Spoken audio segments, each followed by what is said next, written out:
We're back with the Minded Mansion. After a few weeks off, I feel refreshed.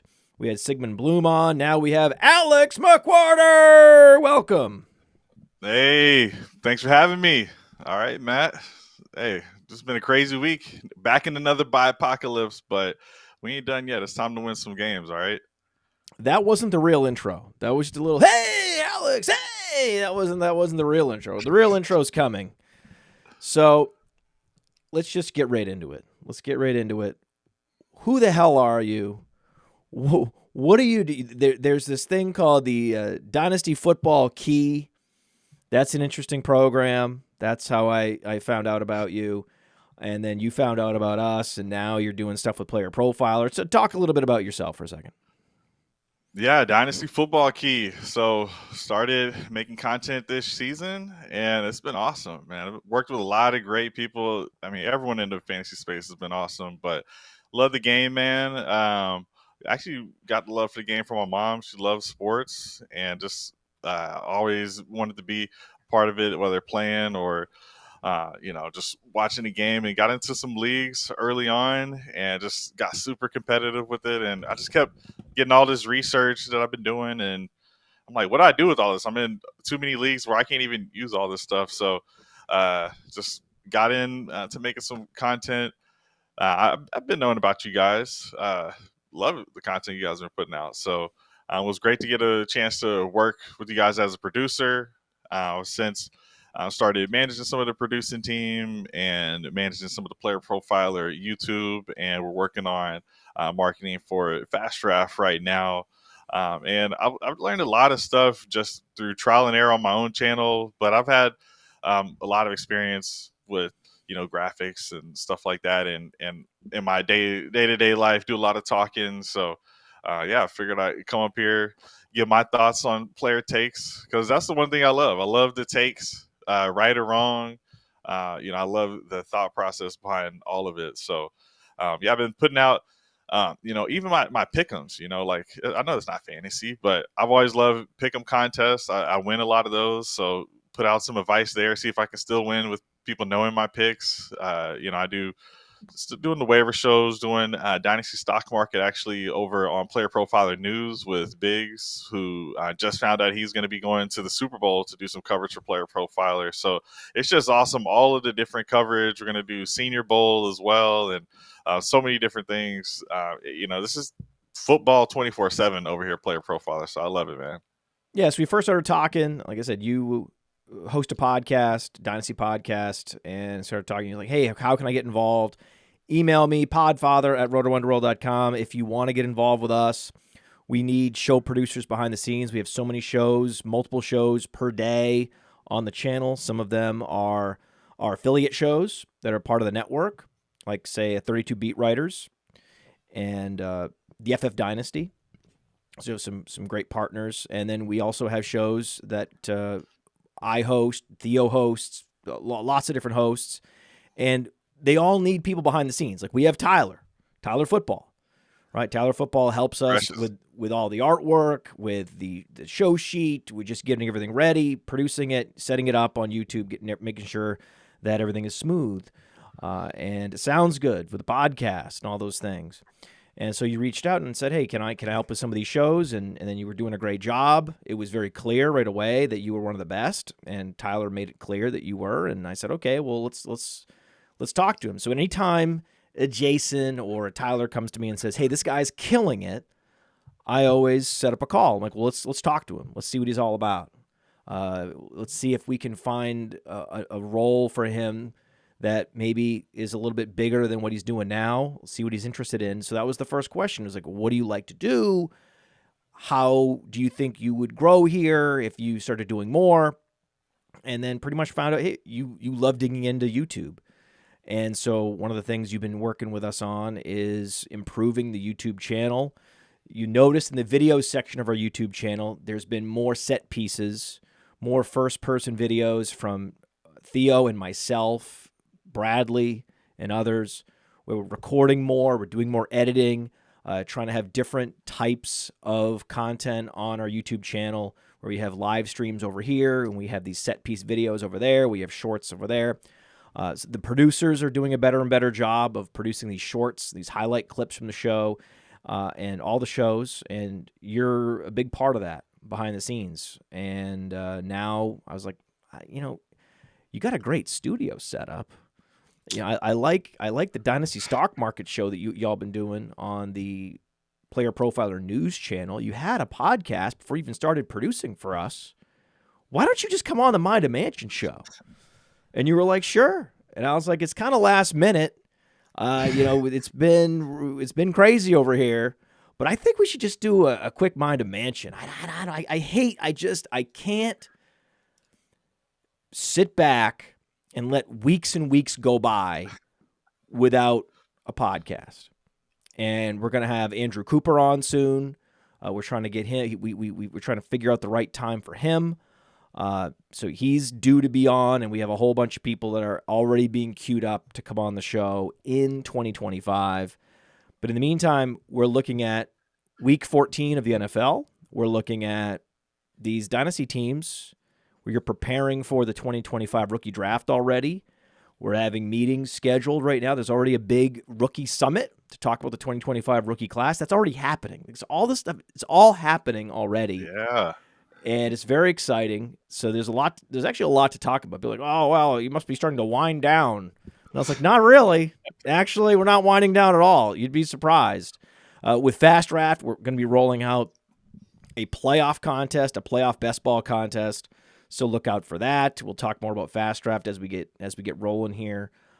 But talk first about your podcast. Where can they find your podcast? The Dynasty Football Key, and what makes it different?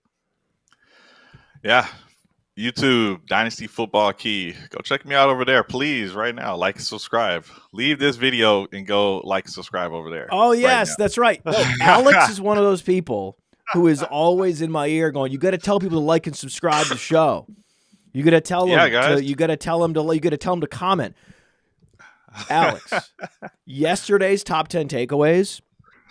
I solicited feedback from the audience. You tell me your top performer. You tell me if this is crazy. I said, pause the show and guess in the comments what the answer is going to be. I was creating engagement with the live stream, man. I was doing it. I was doing the thing. I felt myself do. No, I didn't ask to subscribe. I waited to the end to run that.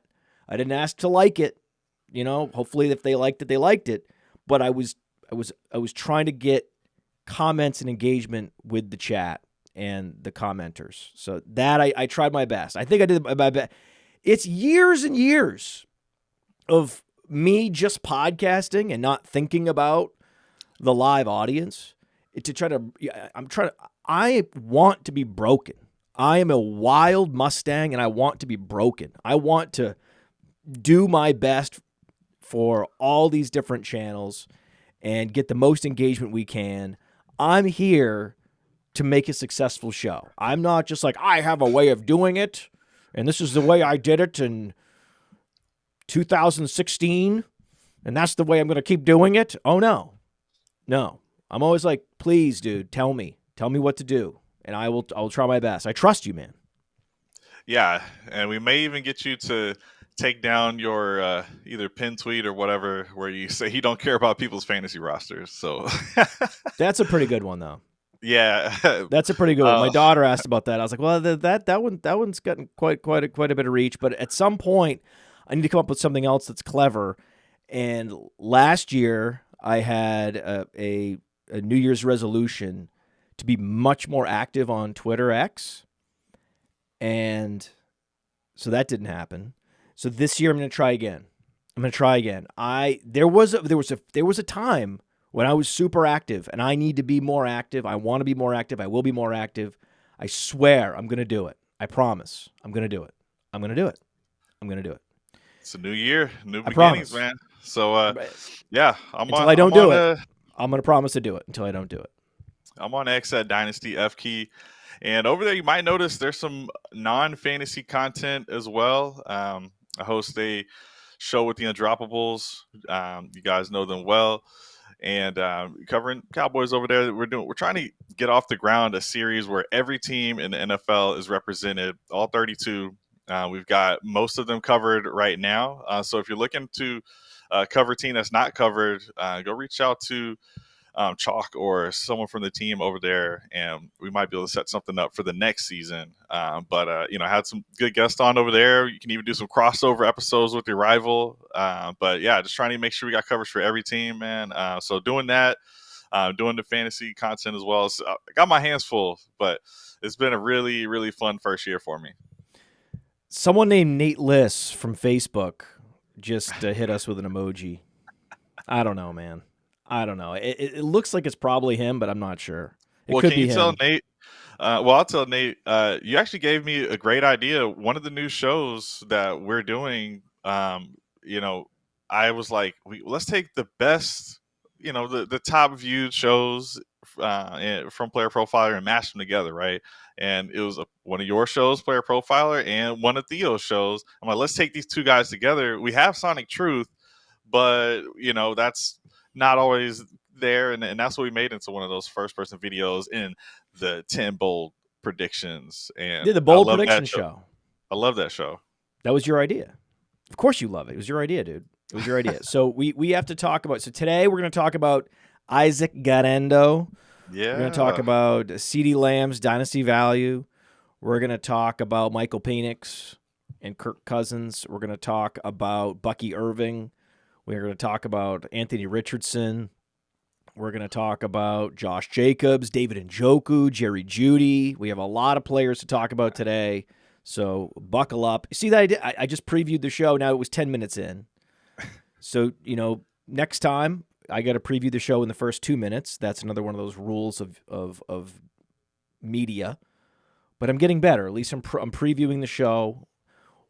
What was the performance that caught your eye most from Week 13? Don't say Jerry Jeudy. Other than Jerry Jeudy.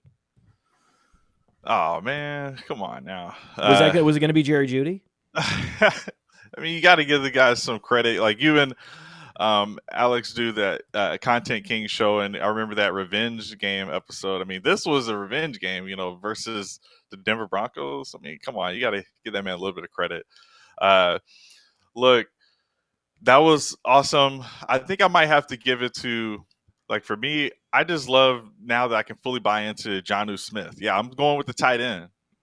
This is a guy who I think a lot of people left for dead at the start of the season, and especially with Tua having no history with tight ends, he's basically their go-to option. If you don't see Tyreek screaming down the field, Tua is just dumping it off to our guy Jonnu, and he could end up being a league winner at a position where you just don't have much. If you're facing a Brock Bowers team, you're pretty scared if you don't have Njoku or Jonnu Smith or McBride or one of these guys. And just seeing that it's still happening 3-4+ games in a row, I'm loving this, man. And the rest of the season schedule, I think they're set up for him to just keep smashing. He is small school David Njoku. You love to see it. You love to see it. You love to see a guy that's just been grinding, late round pick. He had do you remember the horrible incident that he had where a person he was living with threw hot grease at him and he had to go to the hospital with all these burns all over his body? It was a wild. Yeah, he missed incident. the rest of the season in college because of that. Yeah. Yeah, it was this guy's been through some things. And for him, in all these years in the NFL, like 6 years in the NFL, grinding it out, and then coming through on the other side and going, hey, guys, I'm really good at football. Like, I'm better than Hunter Henry, right? I never understood that. Like, I never understood when he was in New England why he wasn't featured over a guy like Hunter Henry. Makes no sense to me. And now we see New England, who's catching the touchdown. Oh, it's Austin Hooper. Like, okay. It's funny. Austin Hooper and Hunter Henry were the first two tight ends drafted in their draft class by different teams. One was a Charger, one was a Falcon. And then to see, hey, we're going to end up on the Patriots with a rookie quarterback in our late 20s wallowing away. They wouldn't have guessed that. They wouldn't have guessed that's how things would have ended up for them at all. And now that we're losing more tight ends, I mean, Goddard hurt, Taysom Hill, that's just devastating. I mean, we had this Taysom Hill run, man. These late-round tight ends, it's been the right strategy, even if they keep going down, like Taysom Hill. We have Jonnu to backfill. David Njoku, the best of all of them, probably. Right, of all the late-round tight ends, other than Brock Bowers. Like, Brock Bowers, okay. Brock Bowers was going around the same ADP as David Njoku. So you got Brock Bowers, then David Njoku. David Njoku, top 10 tight end this year. He's trending toward top 5, though. Yeah, almost had a touchdown at the end of that game. That third interception was also going to Njoku in the end zone. So James got an eye for this guy, and Jameis has 2 of the 6 highest yardage games of this season, and James has only played 5 games. Watson can't even touch Jameis, to be honest, when it comes to passing the football. No, it's a shame that it took him that long to make the move, because it would have helped everyone. It would have helped even Amari Cooper back when Amari Cooper was a Brown. But if you look at David Njoku, you look at him on Player Profiler, it's not a great matchup this week against Pittsburgh, but look at the athleticism numbers, so impressive. The yards per reception is actually down this year, but look at where he's scoring at highest fantasy points per game of his career, 13.0 fantasy points per game. And again, with no Amari Cooper, he's just going to be better and better as the year goes along. Have you looked at the Browns' schedule at all? What do you think of the Browns' schedule? Yeah, and I was going to ask if you had his explosive rating on there, but it pretty, they got tough Chiefs, Steelers, Ravens, but they still have to play the Bengals, leading the league in most yards given up, points given up, and Dolphins, though that could be a shootout. So, you think Dolphins will be a shootout? Well, it's still an easy opponent from what they've been doing. So I would, I just think either way, Winston's going to sling it. He's only played down in that Steelers game, I believe, and that was a snow apocalypse. All right, so we got at Pittsburgh, at home for Kansas City. That's not great. Not great. That's better for Njoku. It's really bad for the wide receivers against Kansas City. Then Week 16, the second round of most fantasy playoffs. They go to Cincinnati, and then the Super Bowl against Miami. Everybody. Sadly, Week 18 is Baltimore. So if you could just flipped Kansas City, Baltimore, then it would be really good schedule. Then that would be delicious. But still, would you rather have Njoku now over Kittle? Yeah, for sure. In Dynasty too, right? Yeah. Before the season started, this team kept saying how they wanted to game plan around Njoku. And then guess what happened at the beginning of the season? Njoku was actually hurt at the beginning of the season, so they kind of had to make some changes. And obviously the quarterback just was the worst in the league statistically. So that was just a bad start. But they're going right back to the plan that they had in offseason. And since then they've traded away Amari Cooper. So the plan is still to feature Njoku, and I love tight ends that are the top 2 target in their offense, and he definitely is that. Yeah, this was the year, man. This was the year to go late round tight end. Look at all the early round tight ends that have absolutely faceplanted. Think about it. Yeah, it's pretty brutal. I had to move off of Sam Laporta. Yeah, I moved him for Brock Bowers.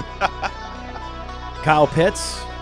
Oh no, don't remind me. Dalton Kincaid, I'm guilty. I mean, someone somewhere is always guilty of drafting one of these early rounds. Whether it's, hey, I fell for the hype with Laporta, or I had to get some Andrews for Lamar stacks, whatever it is. Welcome to the Mind of Mansion program. A guy that does it all. He's with Player Profiler. He's with the Fantasy Football Key. He's all over the place in the best possible way. One of the new young guns at Player Profiler. Here with me today it is Alex McQuirter. Talk to me. What's going on, Podfather? Thanks for having me. Hey, Loving this season, man. It's the only thing you can predict in fantasy is going to be completely unpredictable, and this season has not let down. I love it though, man. Stick with us. We're gonna help you guys break it down and win those titles. All right, don't go anywhere. All right, I see the numbers. Y'all are disappearing. I don't know if it's Thanksgiving. I don't know if you lost your league, but stay with us. We got you now and in the future. We got you. What are you saying? Are you saying that the in fantasy football that in December the podcast audience numbers go down? Is that what you're trying to say? Don't say that. That is a true fact, but we don't have to remind people about that. What you can say is that the people that are tuning in now, the people that take fantasy very seriously and are still in contention and they're still grinding it out because they know that these moves, that they, being the first to make sure that I was picking up Isaac Garendo, right, to be active on the waiver wire this week and next week and every week. That's why Theo keeps putting out those waiver wire. I think he likes doing this, right? He's tired, man. Theo's had a long season, right? But the last thing he's going to do is not write a killer waiver wire article that gives you everything you need to know when you're making your waiver claims and your fab bids for week 14. That's what Theo's all about. I mean, it's great that you're here with us, so you know what a machine Theo is. You know it as an audience member. You can sense it, you can see it, but it's something else to actually be doing shows with him consistently and in meetings with him consistently and watching the content that he produces come out at the rate that it comes out and the quality. It's just something special. So you've been able to experience that. I swear that guy's in a time machine. I don't know where he finds the time to do all this stuff, but hey, he's a mentor of mine, straight up. I love this guy. So keep crushing it, and he's doing it for the people. We got you, man. This is time to win it all right now. So stay locked in. Jameis Winston, you can start him pretty much every week. Oh yeah, at this point, right? You're starting Jameis Winston. Will the Browns start him next year, or are the Browns going to go and they're currently projected for the 8th pick overall in the NFL draft? Will they go quarterback, or are they sticking with Jameis Winston? To me, it's always bothered me a little bit that these guys that have the controversy off the field, some of it is, with Deshaun Watson, it was well deserved. Jameis Winston, some of it's just weirdo stuff. And it's okay to be a weirdo. You don't have to be robo quarterback athlete guy. Right? So regardless, he could vastly outperform Sam Darnold in the production numbers, the efficiency metrics, and yet the NFL analysts will be much more likely to project the Vikings to try to bring back Darnold or tout some team signing Darnold to be their starter next year. And yet you'll have very few people caping up for Jameis Winston where, he's had transgressions. We can acknowledge those things and then also forgive him for those things and not punish him into perpetuity for whatever behavioral incidents occurred, and recognize that this guy is a good football player. And if it were me and my job is winning football games as a general manager in the league, I would rather say, let's put Jameis Winston under center and go try to win some football games than Sam Darnold. Yeah, man, I'm right there with you.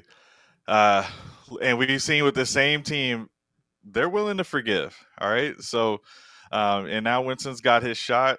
I think he's in a great spot to just keep on producing. These guys are desperate at quarterback. We're projecting this to be a down class. So with all of the teams that are in need of quarterback, why wouldn't somebody go and sign Jameis Winston? I just did a show for Dynasty Stock Market, and we were actually kind of talking about this. And, for me, look, ultimately, Jameis Winston, he showed in this last game exactly what Jameis Winston is. He'll put up the most points in the league, and he'll also throw 2 pick sixes.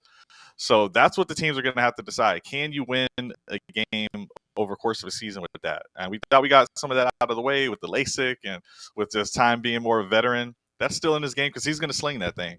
But you see the team around him, they've got a squad. They can bring someone else in as a weapon to replace Cooper or whatever they want to do.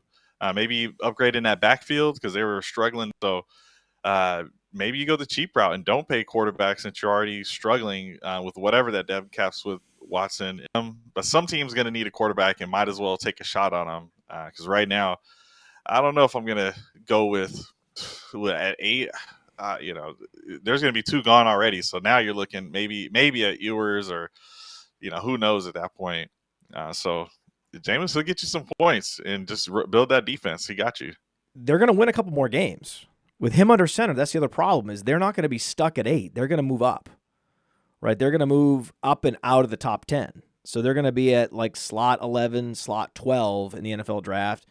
And you're going to have to get real lucky to have a quality quarterback fall to you at that particular spot, especially with this draft class, which is a shallow draft class. Again, it's going to be a deeper draft class. Once we go through the process, there'll be a couple quarterbacks that rise up and insert themselves into the first-round conversation for sure. Jameis Winston, 5 games where he, had 15 or more pass attempts, right? The last 5 games. 4 of those games, more than 400 air yards. And I understand there's been interceptions. He's had 3 interceptions this past week. He had an interception against Pittsburgh, no touchdowns. He had 3 other interceptions against the Chargers. But think about these defenses. Of course, you're going to throw picks against the Chargers, the Steelers, and the Broncos. Of course, you're going to throw some picks. This guy has been a revelation for their offense. It's been a complete reversal. It's unbelievable. Think about what he's doing for this offense. David Njoku, 2 touchdowns. I mean, I know I sound like just this fantasy-obsessed sports analyst who is not living in the real world. Like, of course, in the real world, you'd want Sam Darnold. No, you wouldn't. How is Sam Darnold helping you? Sam Darnold throws interceptions. Sam Darnold's gone through whole seasons where he basically had the Jameis Winston turnover rate, but didn't have the Jameis Winston total passing yards and total points scored numbers to offset it. What are you talking about?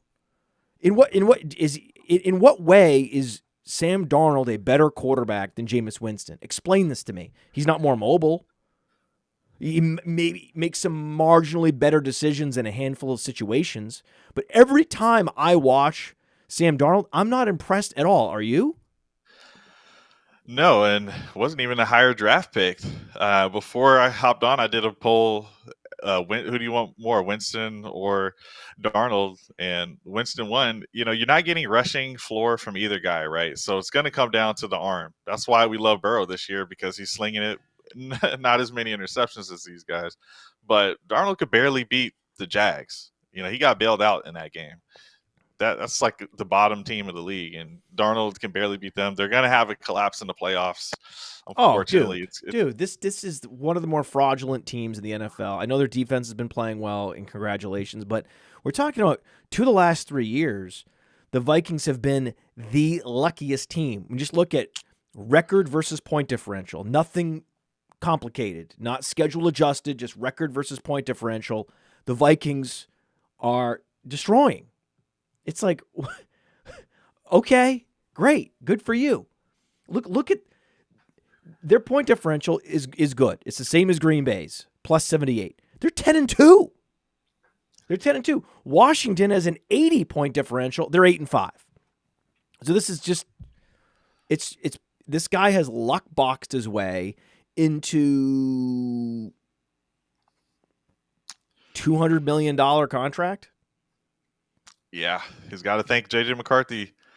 Both of these teams have 2 of the top 5 easiest schedules remaining. So I think for both guys are going to end up being desired at the end of the year because they're gonna win some more games and whatever happens in the playoffs is going to happen. But there's just the desperation is going to be there, and somebody's going to sign him. The Vikings got to give McCarthy a shot. Like people are going to say that, oh, let Darnold lead them, and let McCarthy move along slowly. But that's a big investment. Darnold's trying to get paid. This may be one of his best chances to capitalize on this. So, it may be a mistake for someone to pay that huge contract and be stuck with them long term instead of just trying to go find their quarterback. This is gonna whoever signs Sam Darnold, it will be a Jimmy Garoppolo level mistake. That's what it's going to be. It's not going to be Deshaun Watson. That's the worst contract of all time. Nothing like that. But it's going to be a Jimmy Garoppolo level mistake. That's what's going to happen. I could see the future, man. It's not going to be the Vikings because they're not going to be able to commit to a multi-year contract when they have J.J. McCarthy. And so they're like, hey, they're going to offer him a 1-year deal. He's not going to take it. And some other team is going to swoop in and offer him a lot. It's good, especially now when you have these quarterbacks that have been salvaged on the back of Jared Goff in the wake of Baker Mayfield. All this narrative around quarterbacks being rebuilt. I mean, this is it lines up so perfectly for some NFL team to give Darnold $100 million more than he deserves. Like you could so see it. It's so clear. Like the future has already happened. It's so clear. Yeah, Jets could use a quarterback. He's gonna go somewhere that doesn't have a Justin Jefferson. Well, if he goes to the Jets, then Garrett Wilson. But he's probably gonna go to some team that does not have a Justin Jefferson level quarterback. Yeah, maybe the other the other New York team. Yeah, it'll be a mistake. It's only a maybe because we don't know which team is going to make that mistake. But yeah, it'll definitely be a mistake long term because the whole goal is to win the Super Bowl, and I just don't see him getting it done. No, what Super Bowl? Sam Darnold? So, yeah, he's only 27, right? So that explains where he is on our dynasty rankings. But he's not gonna finish the year as a top 20 dynasty quarterback. Absolutely not. We have been reticent to put him, anywhere inside the top 20. Baker Mayfield ahead of him. He's in this. Who would you rather have, Darnold or Tua? I'll take. Oh man, I'm worried about that injury, but yeah, I'll just take. I'll take Tua. I think I can at least flip him. Darnold or Geno Smith, another resurrection quarterback. I just made a move for Geno. I'm good with Geno. I like him. All Geno does is play well.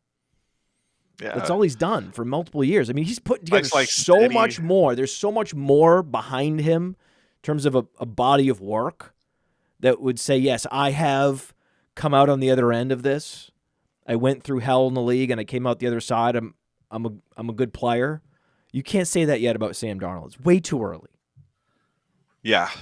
Geno's giving me an L in person. Back when he was in college, he came here to Austin and beat our Longhorns. And we were just screaming F you, Geno, the whole time. And then he just made this huge comeback and whooped our ass. So, I thought you were going to say that you tried to interview him and he blew you off. No. You're just talking about being a fan and he beat your team. Yeah. Okay. Yeah. Okay. All right. So now, Jameis Winston, though, I do think that the Browns should absolutely bring him back, make him the starter for an extended period of time, because they are owing Deshaun Watson so much money, and that they're in this division with the Steelers, with Lamar Jackson, with Joe Burrow. They have no choice. They have to do a full Lions-style rebuild, tear this thing completely down, and start over. And the perfect rebuild quarterback that can allow you to get offensive skill position players to come and play for you, because I was talking to Alex Dunlap on the Content King show. Jameis Winston is a super charismatic guy people want to play for. They want to come and play for him. The wide receivers want to play there. So it's like, okay, well, come on. We're going to have an up-tempo, team that's going out and scoring lots of points. We'll sell a bunch of tickets, but we'll also bank a bunch of L's and get some draft picks, and we're gonna start this all over again. It's like the Sashi Brown experiment all over again. We're gonna tear this thing down to the studs. We're gonna rebuild this thing the right way, but we're not gonna fire our innovative, analytics-focused general manager right at the very moment that he's starting to realize the fruits of success. Yeah. Hey, the receiver's going to want to come there too. Like, it's the opposite of the Ravens, right? Where no one wants to go there because their numbers are just completely nuked. Hey, someone can go there and get a nice little stat boost and cash in later. I mean, if I were to design a rebuild quarterback in a lab, he would look exactly like Jameis Winston. He gives you the picks, the heartbreaking picks at the exact wrong moment to seal the victory for the opponent. Yet he's putting up the 400 yards. He's selling tickets. It's perfect. Like, he's going to give you some comeback wins too. Like, the only problem is he's going to win a couple games that you wish you would have lost. That's the only problem. But other than that, he's the perfect quarterback for the Browns. I love it.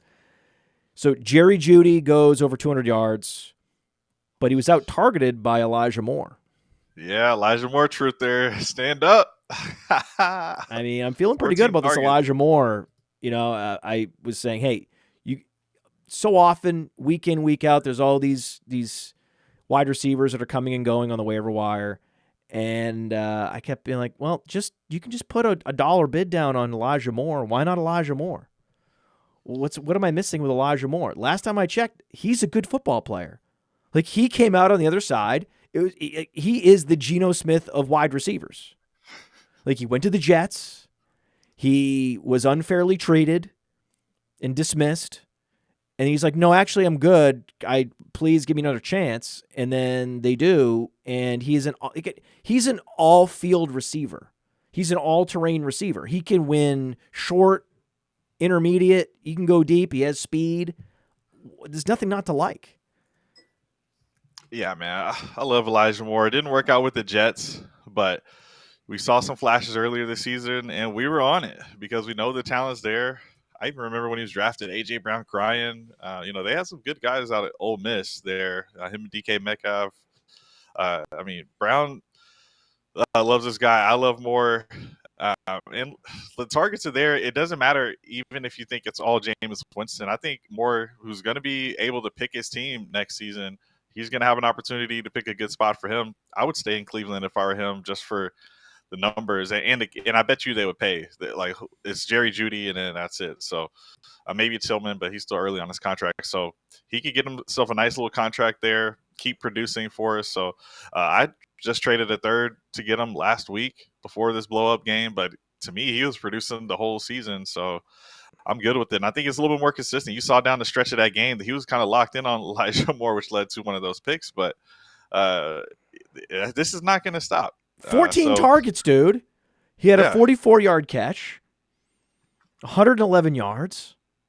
It's perfect. And he's overshadowed by Jerry Jeudy.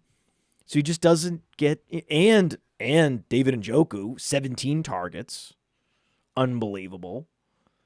So this is perfect. This, if you're a smart NFL general manager, you're extending a guy like this right now.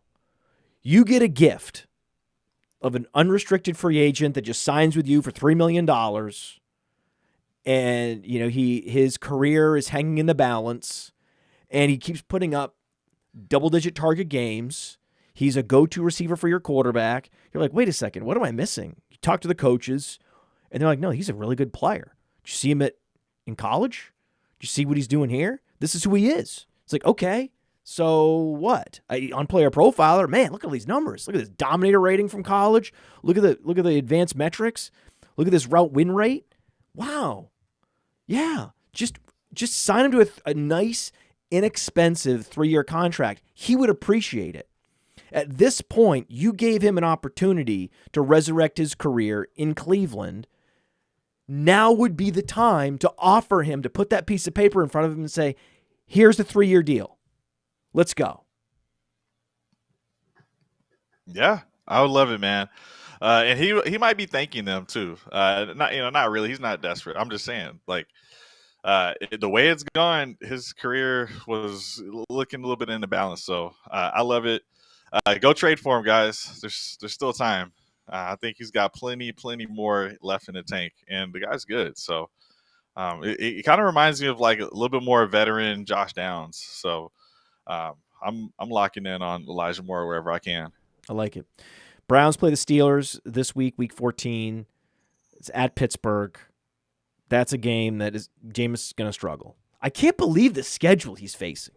Think about all these teams he's had to face. Chargers and Broncos. It's crazy. Yeah. I mean, he has to go to Pittsburgh. What a nightmare. But he's going to put up numbers. He's going to put up 400 air yards somehow, some way. Bad teams get easy schedules the following season. So it's just going to keep happening. He's going to get a better schedule next year. Well, I know that, but I'm saying this week, you might be tempted to bench an Elijah Moore in a deep league or bench a Jerry Jeudy in a shallower league because it's the Steelers. But just know that they're going to be down. They're going to be facing garbage time. And if he's going to be putting up 400 air yards per game and Moore is going to get 10 targets, Steelers or not Steelers or whatever secondary he's facing, you got to play that guy in a deep league. You got to put him back in your starting lineup if you have Elijah Moore. And, of course, Jerry Jeudy. And you can't fade Jerry Jeudy after this game. It would be hilarious, and this is what the NFL does, especially with wide receivers. Tillman comes back. There's 4 receivers. Like, they have a very consolidated group, 4 core guys when Tillman's in the lineup. They were trying to get Thrash involved, Jamari Thrash. They have room for another guy. So I'm not worried about Tillman nuking anybody. So there's room, plenty of targets to go around. So let's see. Player profiler, dynasty rankings. Where do you think we have David Njoku? Overall, I would say 35. What? You mean overall? No. Overall, in the tight end ranking, he is tight end what? He's got to be. I've got him at. He's not tight end 35. No. You said overall, you think he's the 35 highest ranked player in single quarterback? I was trying to. I don't what? No, he's not that high. Not for a dynasty, but not for a tight end. Like, generally speaking, Player Profiler is lower on tight ends in terms of lifetime value rating than other dynasty ranking services. Yeah, actually, we had Evan Ringler on this show last week, Dynasty Stock Market, and he was talking about how those stats are broken down. So, guys, go check that out. But, he's got to be no less than tight end 5. I mean, he should be ahead of Laporta, so I would say 3. He's not ahead of Laporta yet. Okay. He's not ahead of Laporta yet. Laporta is 23 years old, about to be 24. Njoku is 28. Yeah, but after this past week, it's very close. There's a tier of Kittle, Laporta, and Njoku, and then there's Pitts above them. Watching the Falcons and how little Kirk Cousins ever looks at Pitts is just confusing. Like, how much he looks at Ray McLeod versus Pitts is confusing. But Ray, he's making plays. This is Ray McLeod. Njoku, we currently have at tight end 8, but I expect him by the end of this year to move up to tight end 5. So I think what you're doing is you're getting out ahead of it. You're saying you're projecting what he's going to be in a couple weeks. And Njoku, he will be tight end 5 or 6. He's going to pass Kittle. He's going to pass Laporta. And the question is, what the hell happens with Pitts? Yeah, because you need the first year to know, okay, for like a rookie, you need the first year to know, what is this guy? You need the second year to know, is this a trend? And this applies to everybody. This also applies to Kyle Pitts. We saw a record-breaking season from him rookie year, but at the same time, it wasn't just destroying numbers like what Brock Bowers is doing. And then this year 2, a drop back. Yeah, he's had slight injuries, but nothing season ending. And now with the quarterback upgrade, obviously we were all blaming the lack of quarterback play the years past, but this year he's not getting targeted. And offenses from Kirk Cousins, the top 2 receivers historically have all been top 12 receivers.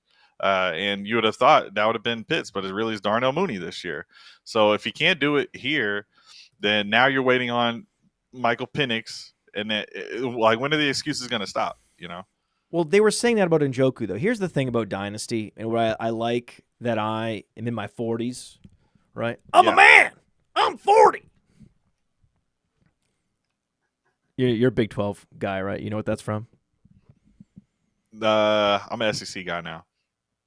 But okay. Oklahoma State. Remember? Okay. Anyway, Kyle Pitts, through his first 3 or 4 seasons, much more productive than David Njoku through his first 3 or 4 seasons. Took David Njoku this long, took Jonnu Smith this long to realize how to put that athleticism to use on an NFL football field and put up 13 fantasy points per game. It's been many years we've been waiting for David Njoku. I've had a truther for David Njoku for a long time, my friend. Much longer than I had a truther for Elijah Moore. I'll tell you that. So this actually makes me like Kyle Pitts more. When it comes to tight ends, this is what I'm waiting for. This is what I'm waiting for. A guy that has shown flashes, and by flashes, I mean he had a 1,000-yard season already. David Njoku didn't have that. Right? And he has athleticism for days. They're playing him out wide at X, which is what they were doing with Njoku years ago. Like, it's all very similar, what you're seeing with Njoku now versus Kyle Pitts. So it's like I'm getting all these deja vu flashbacks with Kyle Pitts.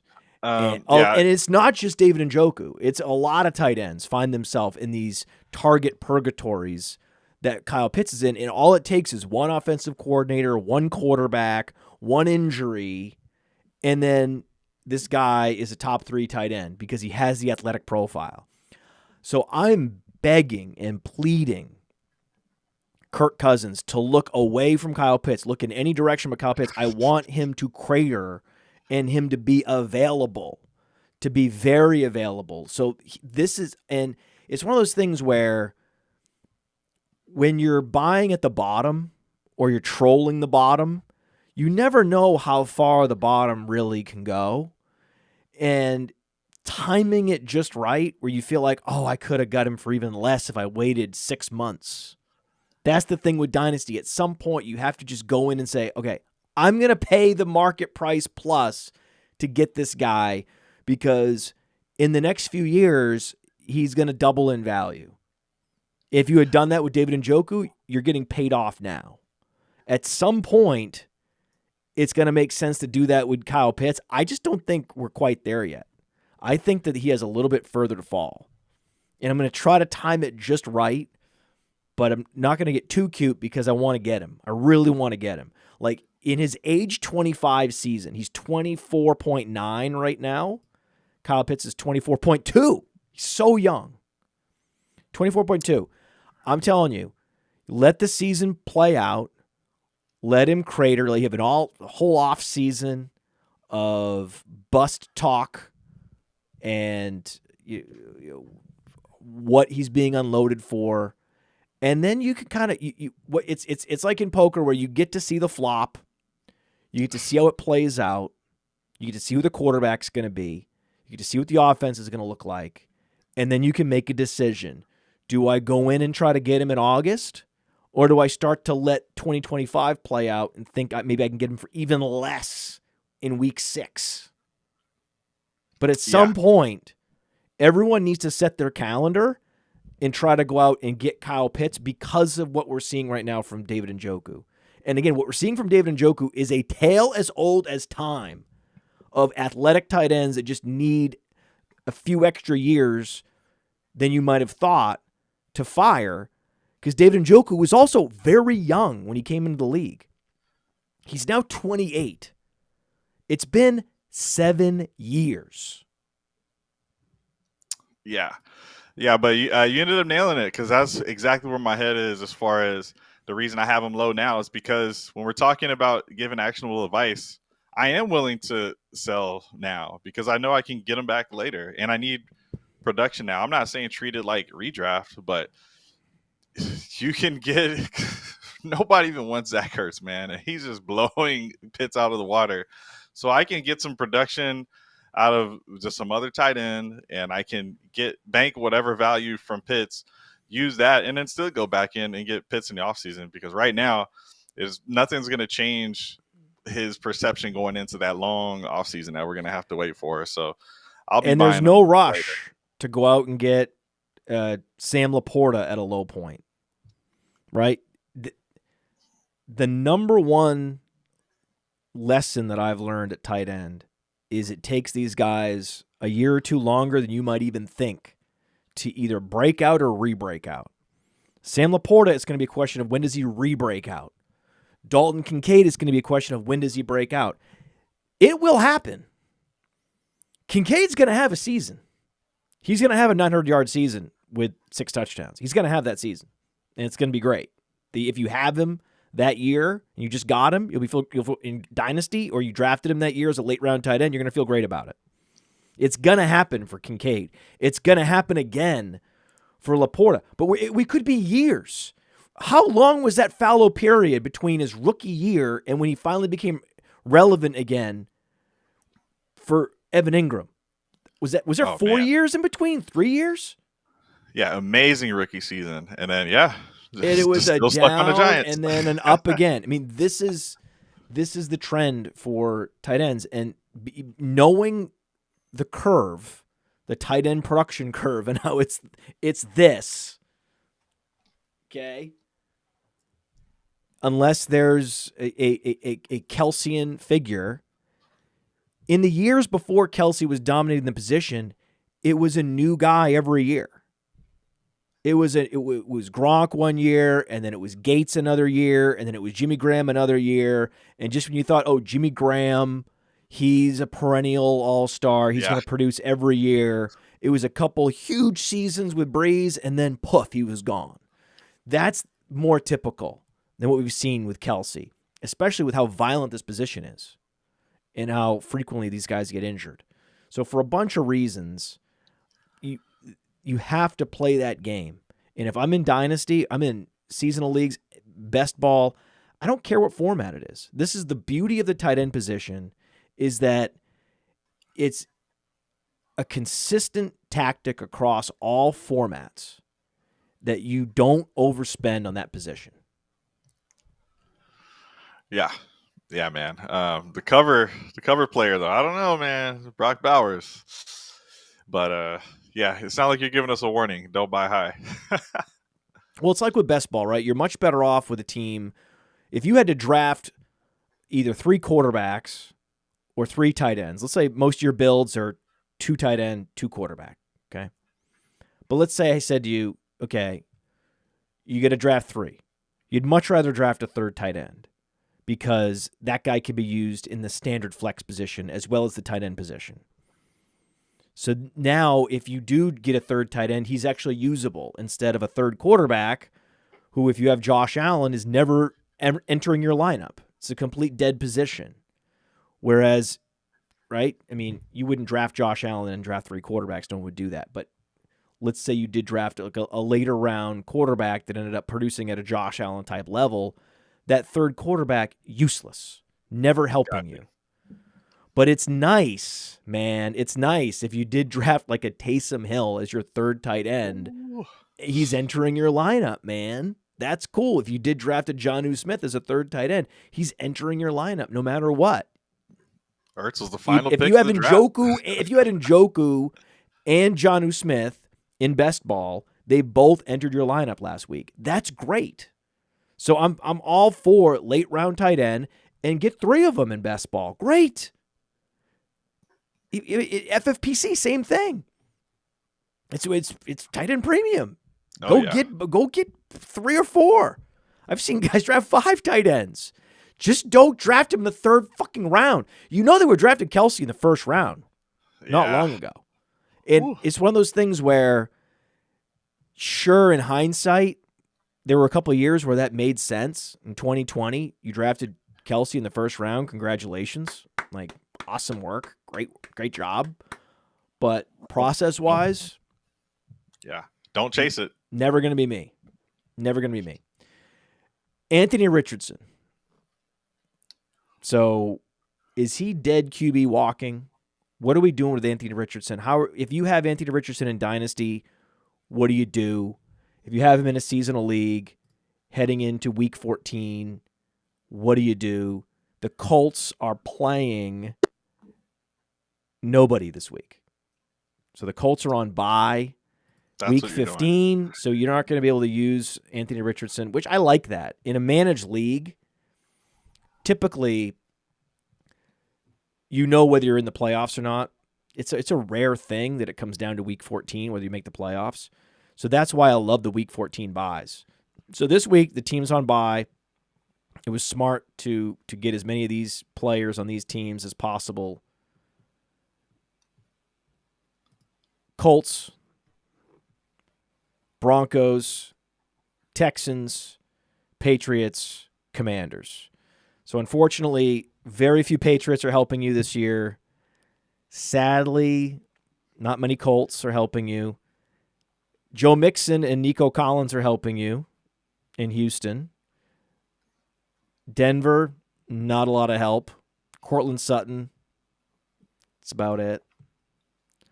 Baltimore, though, Washington, right? I mean, those were great plays in that you got to bank all those fantasy points when the playoff positions are being decided, and then in a week where you wouldn't even care if you're setting your lineup or not, in most cases, they're on bye, you don't care. And your players get rested to going into the fantasy playoffs. It's amazing. I love week 14 buys. Yeah, those are the quarterback 1, quarterback 2 right there you're talking about. So hopefully they got you that bye already. Yeah. Otherwise if you have Lamar Jackson, if you drafted Lamar Jackson and you drafted Terry McLaurin, or let's say you stacked Jaden Daniels and Terry McLaurin, which is what I was doing, then you're already in and you're feeling great. So next week, the Colts are at the Broncos. So Anthony Richardson goes to Denver after the bye. And then after that, he's home for the Titans. Fine. Good situation. Giants. You can play him. This situation you can play him. And then Fantasy Football Super Bowl, Week 17, Anthony Richardson is at New York, which is gross. Yeah. Last time he went to New York with the Jets, he performed at a high level. But we're looking at some potential weather there, a low game total. Kind of hate it. Yeah, and it's set up for a Jonathan Taylor type game, unfortunately. Taylor's looking better. It's taken him many, many weeks to get back to 100%. He's looking like he's finally back. Yeah. He just is. It's a shame, man. Like the fact that he's tethered to such a mobile quarterback has hurt him more than it's hurt Saquon Barkley. Like, the reasons why you weren't drafting Jonathan Taylor in the 1st round anymore really didn't have much to do with Anthony Richardson from the analysis I read. The analysis about Saquon Barkley was all about losing all those touchdowns to the tush push. Yeah. But actually, the running back that's hurt more by his mobile quarterback, losing touches in the red zone, and just losing touches overall, the fact that the offense just grinds to a halt with this guy, it's been Taylor. He's been really hurt by Anthony Richardson, but, I mean, Saquon has been helped by the Alfred Morris corollary and Jalen Hurts. You know, at least in that last game, Taylor got a passing touchdown or a reception touchdown. So it's at least possible, but that was his only catch on the day. But yeah, the accuracy isn't there with Richardson. So to your first question, man, we're hoping we get it all on the ground with AR, and with him being only year 2, he's got enough runway for you to have other selling opportunities. You're going to be able to have him on your team going into next year. They're not going to draft a quarterback. They're not going to bring anyone else in. So you're going to have your opportunities. So for competing teams, you roll them out there and you play them blindly. That's what I'm doing. I'm rolling them out there. I'm playing them blindly, hoping that he balls out for me in some of those games. Because I just want the outlier games. I don't need at Denver. My Geno Smith. I don't need my Geno Smith 17 points, man. You're not okay. Okay. So let's say you have a team. Geno Smith, Anthony Richardson. Week 15. Okay, let's look at the matchups. Week 15 matchups. We already know the Richardson matchup at Denver. Okay, Geno Smith. Seahawks, Packers. Geno Smith is home for the Packers. And you're going to play Richardson? Yeah, I know it's going to be a shootout, but it's not like Packers is a easy defense or anything. Yeah, I'm starting Richardson. Give me that rushing floor. Yeah. Let us know in the chat. Let us know. Put it in the comments. We're gonna have Josh Downs is going to come back after this bye week, hopefully healthy. I fell for the banana in the tailpipe. I did. That Jets game, man, that broke my brain. Thank God for Alex Dunlap. Thank God I have shows where I can invite on guests. I don't know what I would do. If it was just me out here just trying to figure everything out on my own, I mean, I needed Alex to come in and be like, listen, man, Anthony Richardson's broken. Like, even Cody's out on him. I was like, Cody's out on him? Okay, well, he's like, whatever. That wasn't that impressive. Alex, like, that Jets game wasn't that impressive. I was like, okay, yeah. All right, talk to me, man. Yes, I'm okay. I was falling for that banana in the tailpipe. You could, I remember the shows I was doing where I was going through. I was like, man, I don't know. This Richardson looked pretty good. He's proving people wrong. What happened here? Outlier game. He's back to his 10 for 24.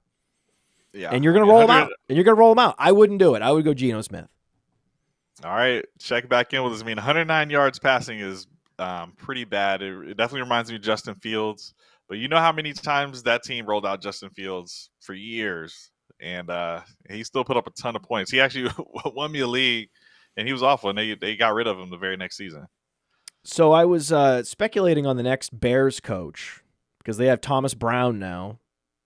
Just one of the more anonymous people that have ever taken the helm of an NFL team with one of the more anonymous sounding names of all time. Thomas Brown. I was like, who is that? He's like running back, NFL running back. And then I was like, wait, is it Thomas Jones? Like who? And then I realized he was like a practice squad guy for a couple teams. But then I'm like, everywhere this guy goes, he gets promoted or he gets poached. That's what you want to be as a professional, either poached or promoted. It's perfect. Like you're getting the respect of your peers across an industry, and your existing employer knows they have to promote you or lose you. Good situation. So I like that. I would much rather, like, I have the bird in hand. That's what I would go with, but I know they're not going to do that. They're going to take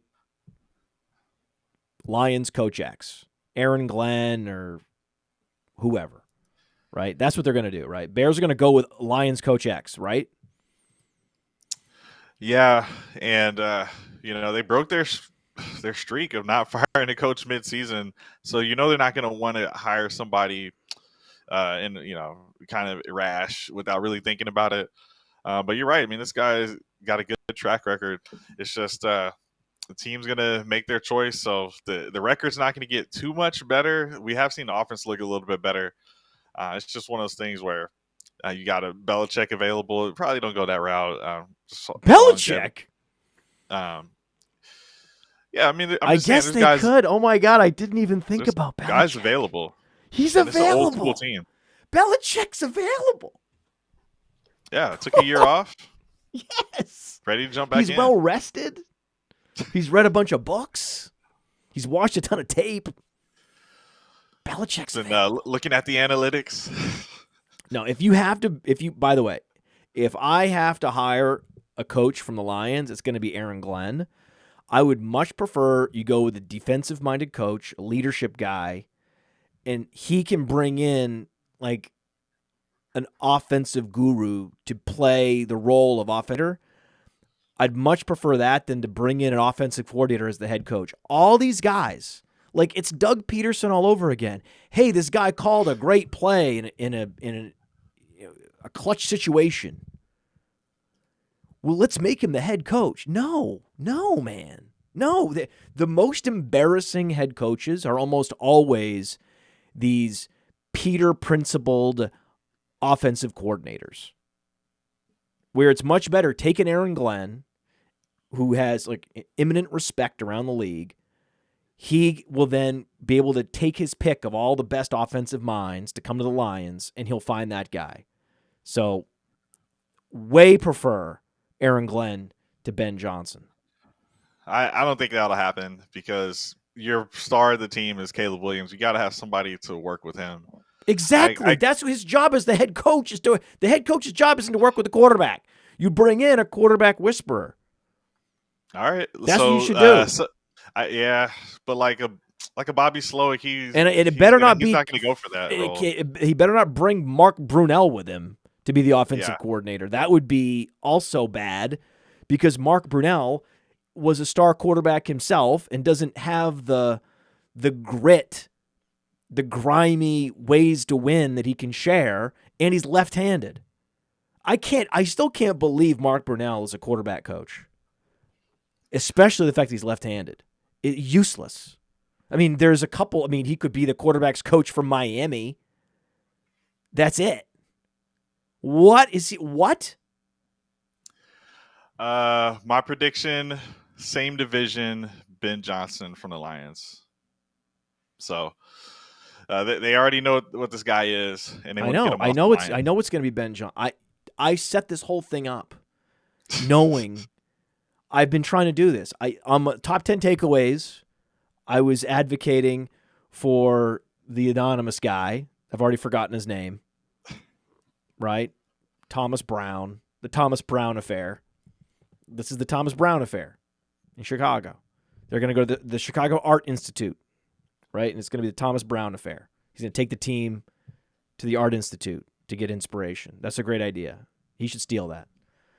And now in this show, I'm advocating for Aaron Glenn, just not Ben Johnson, because I know what's going to happen. Look at Ben Johnson. You know what's going to happen. He's going to. You think he's a Sean McVay character? No.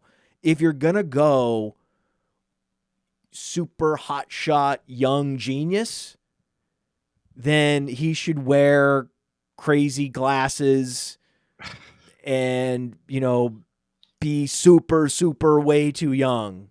Like crazy young, like you can't believe this guy is able to boss people around. If you're going to go offense, you're going to go with that guy. Otherwise, go with the well-respected defensive guy that can bring in the offensive personnel. Yeah, we'll see. It's going to be offensive guy. I know it. It's going to be all about Caleb. Got to make sure he's right, or it's just not going to go well. So Randy Schmidt thinks it's going to be Aaron Glenn. I think. Okay. Some of these guys in the chat, I can't understand what they're saying. So he says Aaron Glenn to Ben Johnson. What kind of crack are we smoking? I think that he's saying that you proposing Ben Johnson is a downgrade from my proposal, which was Aaron Glenn. I think that's what he was, but I have no idea. I can't. Some people, the way they comment, it's like it's past me. It's crazy. Right? Like, so Podson is saying that being a left-handed instructor is a premium. No, it's not. The reason that those guys cost more is because left-handed players will pay whatever it takes to get someone that's left-handed to help them. It's a completely different swing. It's a completely different throwing motion. Just like it's a completely different writing style. To write like it's different. It's just, trust me, study right-handed versus left-handed. Before anyone mocks me for mocking Mark Brunell for being left-handed, go do your research about left-handed versus right-handed. Okay? And left-handed fighters do better in the MMA and boxing, and it is an evolutionary advantage. So basically, there's an optimal percentage of the population that is left-handed to give you that fighting advantage. But as soon as the percentage goes up to a certain level and it's even, it stops being an advantage. So essentially, the percentage of left-handers in the population is optimized for the advantage it would give you as a element of surprise in battle. As soon as the percentage in the population goes up, it stops being an element of surprise. It's a low enough number now of left-handers per 100 that when you go to fight someone and you find out they're left-handed, it's too late and they've got you. Did you know that? No, and I box. I have my card and everything.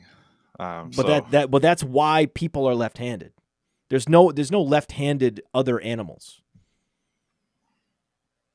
Yeah, that's. It was hand. Hey. It was all, and it wasn't because of like crafts or like it was some advantage in carving spears or whatever the fuck. No, it was about fighting. And it's still to this day, the stats on lefties much better. All right, in all fighting sports. Be betting on some lefties in this next Saturday. But if you're a boxer, you fought a lefty before. Oh yeah. Was it easier or harder? I wasn't even thinking about it, so it probably was harder. But it probably was harder, unless it was some kind of soup can, dude. I mean, when you set up your jab, you're always trained to keep that right hand up. You're blocking at all times. So, but yeah, you might not see that uppercut. I think you need to do a better job scouting the people you're fighting and sparring with.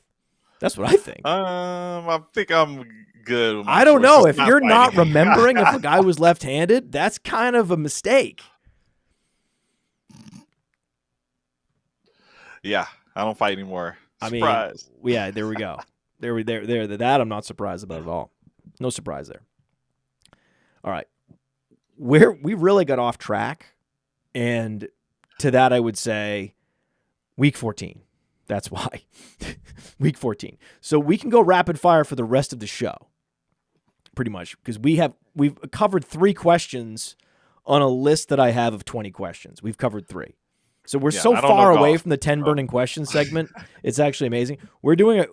I judge shows based on how off track we get.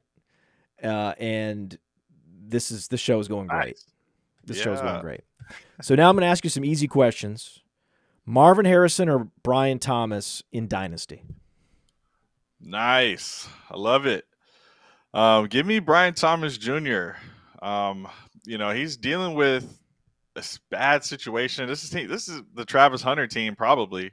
And that's kind of, that's a big prediction, but that's going to be light. Whatever receiver they bring in. Travis Hunter team? Him. Yeah, they're going to be drafting him.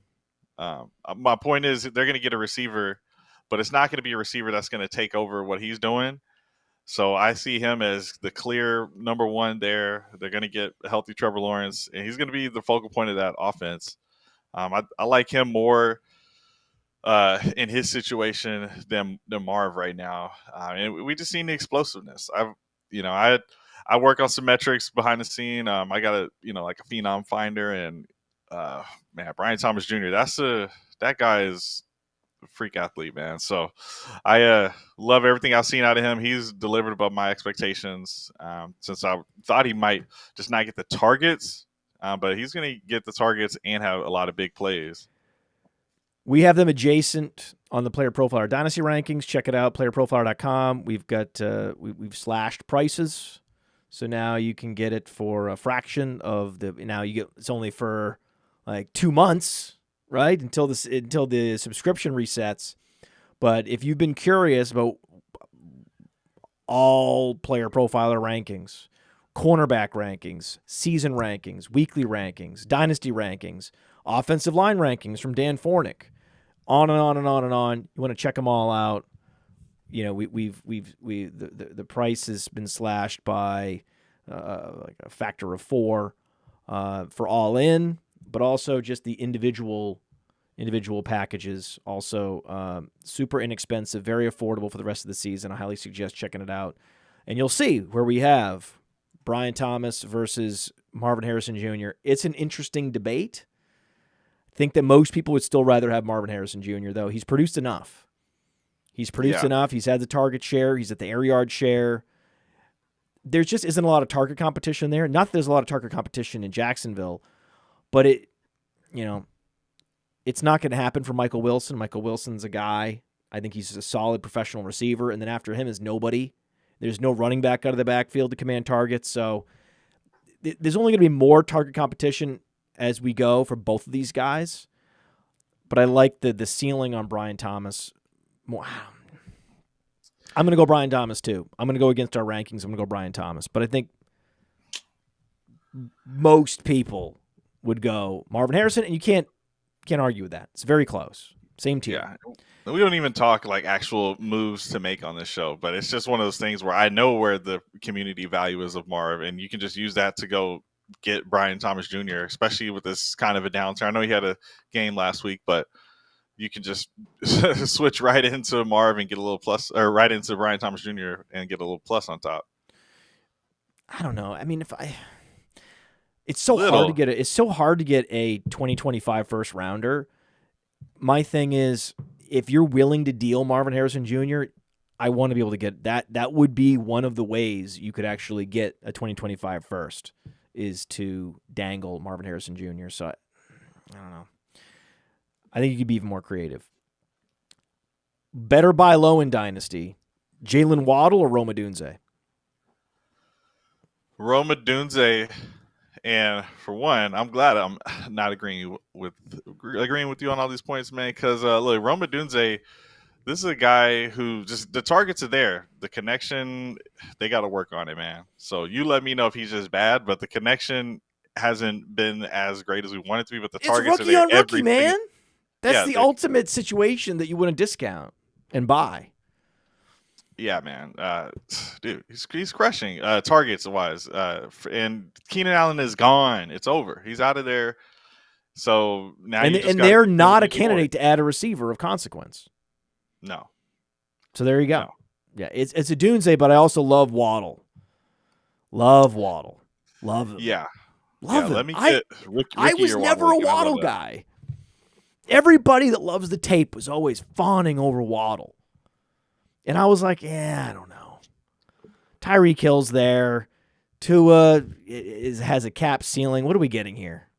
I couldn't quite get. And then this year, finally, I was like, this Jalen Waddle, man. Look at his first 3 years. Look how impressive this guy's been. And then, of course, it all evaporates. But I think there's a lot of variance this year. I think that's mostly variance. I think he's the same guy. Yeah. He's the same guy. It happened to Terry McLaurin, very similar games. The Bengals are the best team that you want to face this week, Monday Night Football. Cowboys, Bengals, CeeDee Lamb. Yeah, I think it's hard to find a receiver that is easier to rank in Dynasty than CeeDee Lamb. He is the wide receiver 5. He's in a tier by himself. I think there's a clear big 4 now of Chase, Jefferson, Neighbors, and St. Brown. And then Lamb is down in his own tier. And then you're below him, you're down to Nico and A.J. Brown and Marv and all those guys. I think there's a very clear and obvious tier. Let us know in the comments if you think that Lamb should be top 3 or you think he's actually lower than number 5. But it's a rare case that I'm like, this should be total 100% consensus that CeeDee Lamb is the wide receiver 5 in Dynasty. Yeah, we've already seen the explosive season that he had in the past. We know the issue this year, but we know Dak's coming back next season. So there's really no debate. There's no competition. The Cowboys don't know what they're doing. They're trading for Jonathan Mingo. They have no idea how to run a team. So he's going to be the wide receiver 1. Brandon Cooks is the wide receiver 2 that's going to be gone next year. So they're going to add a receiver, Alex. It's not like they're not going to add another receiver. Okay, that's not the issue. when Dak was playing, he had some games, right? Week 8, San Francisco, 40 fantasy points. Week 2, 19 fantasy points. Week 4 against New York, 23.5 fantasy points. He was producing. But since Dak went down, no games with more than 100 air yards for CeeDee Lamb. That's the situation that he's in. So, yeah, I'm not overpaying for CeeDee Lamb. He's not like a guy I'm targeting, but I mean, it's just he's heading into a Bengals matchup, which is super juicy. Him, Cooper Rush, nice streaming option this week. Oh, yeah. It's interesting. With all the buys, Rush might be in my. I think I have to start Rush in the league. You got to start. What do you mean you have to start Rush? You want to start Rush? Yeah, I have to because I have AR and Daniels, and they're out. So, well, okay, let's pretend you didn't have Daniels. That bye week might be the thing that would have saved you. Like, I wish this matchup was happening in week 14 of Richardson facing, difficult defense X, right? Facing the Chargers. Who do you say was he facing week 15? It was the Denver week 15 for AR. Yeah, that's the Denver game. Yeah. So get that out the way. I wish, because then I could argue that you should start Rush regardless, and you'd be like, "No, I'm sticking with my guy." I'm like, "No, man, it's the matchup. Come on, we're here to win. We're not here to just play our guys." Rico Dowdle this week. Who says no? Yeah. Nobody. 100 yards last week. He's been the running back 1 all season, but the team came out 2 weeks ago and just for no reason was like, no, Rico Dowdle's the guy. Rico Dowdle's the guy. I guess it's been a controversy with Zeke and Cook, but now it's for sure locked in Dowdle, and he's for fantasy double-digit score on average every single week. So I like that. He's a top 25 running back on the Player Profiler season rankings, rest of season. Lock it in. Matchups. Panthers right after the Bengals. This is awesome. Rico Dowdle is a guy that is an absolute lock guy to target. He's the best running back to target right now. I mean, trade deadlines are over. It's not like you can go trade for him. But if you have him, you're playing him. I guess you could go trade for him in Dynasty. That's still possible, right? Yeah, and some leagues are still open, and Cowboys have done this with Pollard. They bring him back, so or as far as it's a guy that just had a really deep late round contract, and then they signed him for a 1-year deal, whether it's franchise or whatever. So I think Dowdle might be back to the Cowboys. I know everyone wants them to take Genty. It's going to depend where they. He's fast. He's a great receiver. He's been a guy I've been playing all year, and I've been frustrated with the results. I even had like a short that I put together. I said he was a must start 1 week, and of course that was the week he didn't. But I'm like, the math says I got to play this guy. If you look at the touches he's projected to get, look at this matchup, and I know fundamentally he's a quality player. He's not some slug. He's not Zach Moss. He's a good player. Look, there's not a big difference between him and, say, Chris Brown. Chase Brown, yeah. What'd I say? Chris Brown. wait, Chris Brown is somebody. Chris Brown, wasn't he a running back for the Titans? Oh, okay, yeah. Yes, I meant Chase Brown. Yeah, there's not a big difference. Listen, there's not a big difference between Chase Brown and Rico Dowdle. When you just look at raw talent, they're very similar players. And now they're playing each other. Perfect. In fact, I'd like to make a bet that Dowdle outscores Chase Brown this week. I'd take that bet.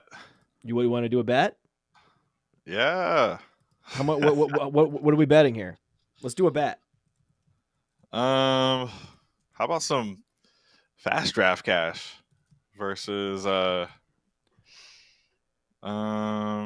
yeah, what would you, what do I put on the line for you? I mean, just, No, we're not doing that. So let's do something else.